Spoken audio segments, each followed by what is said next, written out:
words of my mouth and the meditation of our hearts be always acceptable to you, O God, our strength and our Redeemer. Amen. Please be seated.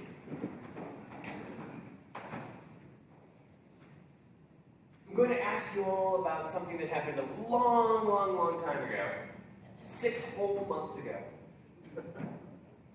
Does anyone remember if they were here on August 6th, 2017? It was a Sunday. And it was the last time we were reading about the Transfiguration.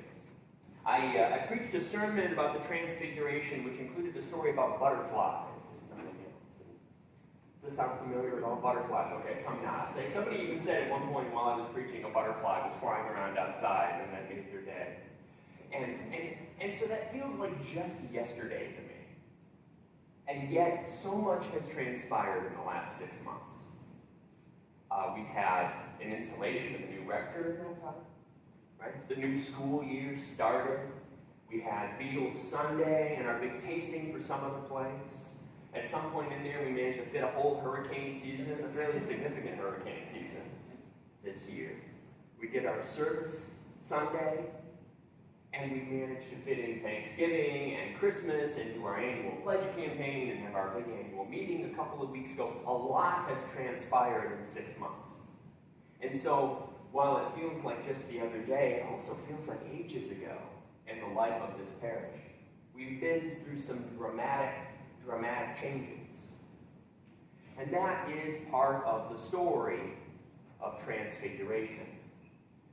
I told the story because it's a caterpillar that goes through such a dramatic transformation when it becomes a butterfly, that metamorphosis is a great example of transfiguration. Because transfiguration doesn't just mean a change. It means, if anything, becoming like a metamorphosis, becoming more that which you already were. When a butterfly comes out of the cocoon after its transfiguration, it doesn't become something else. It was already always going to be that butterfly. God already made it to be that. It's finally made this transition to become that on the outside, which it was always made to be on the inside. We saw that happen with Jesus in the Transfiguration. Jesus doesn't become fundamentally different in the Transfiguration.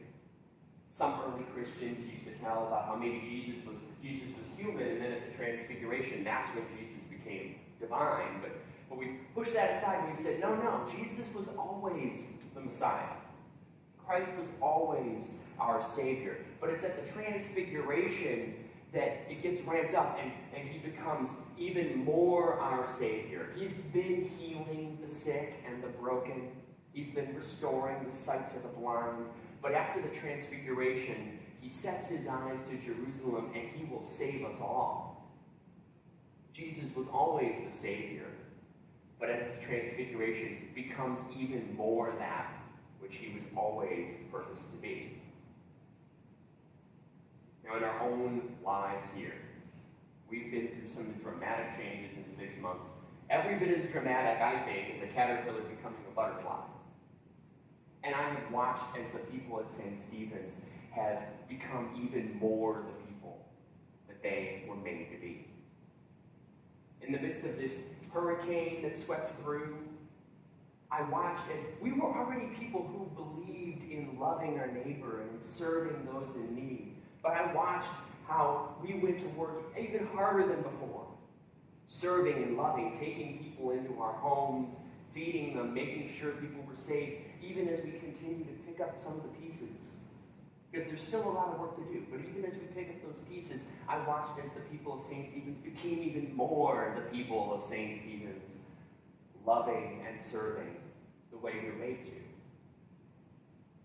I watched how, we had all sorts of different things happen this season. We had, there was a shooting at a church in Texas a few months ago. Not really that long ago at all. And we decided, we didn't close our doors and close ourselves off from the world and decide to live in fear, but we decided to continue to embrace fellowship And we gather for meals, and we welcome neighbors and friends, and we welcome even the stranger into our midst to say, come, be a part of our fellowship, be a part of the wonderful things we do here. We became even more that welcoming, hospitable people in the face of that. In the midst of the political division in the world right now, where it seems like everything is judgment and divisiveness and dehumanizing those who you disagree with, that the people here at St. Stephen's, we believed in compassion and forgiveness and non-judgment. When it's been harder probably now than for many of us it's ever been.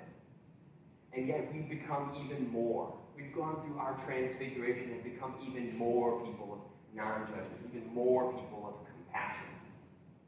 But it's hard to do.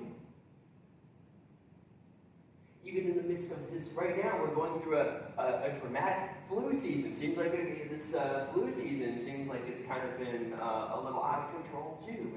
And I've watched as people are tired and they're weary and they're ready to be done with it.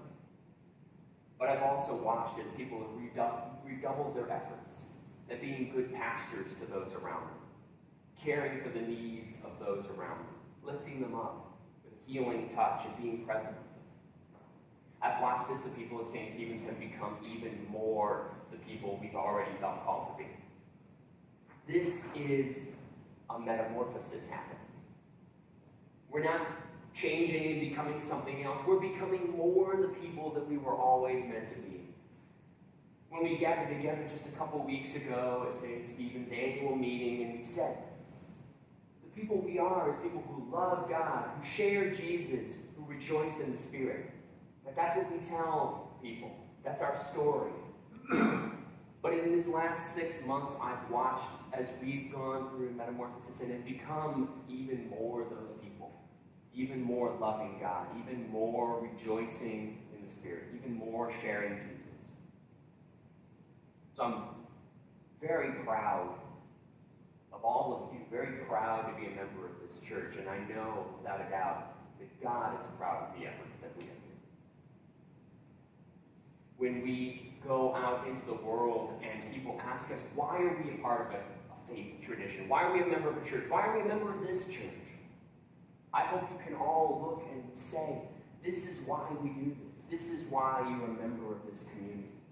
Because it takes the person that God has made each and every one of us to be, and it transforms us. It makes us more that person. It makes us more that person who engages in fellowship with their neighbors. It makes us even more that person who seeks to learn with each other, to love with each other, to serve with each other. That's why we gather here. We're doing our own figurative walking up the mountain, following Jesus as he walked up the mountain and was transfigured. So, thanks be to God. Thanks be to God for Jesus' example, an amazing miracle in the transfiguration. Thanks be to God for taking each and every one of us and helping us to become the butterflies that we were always made to be.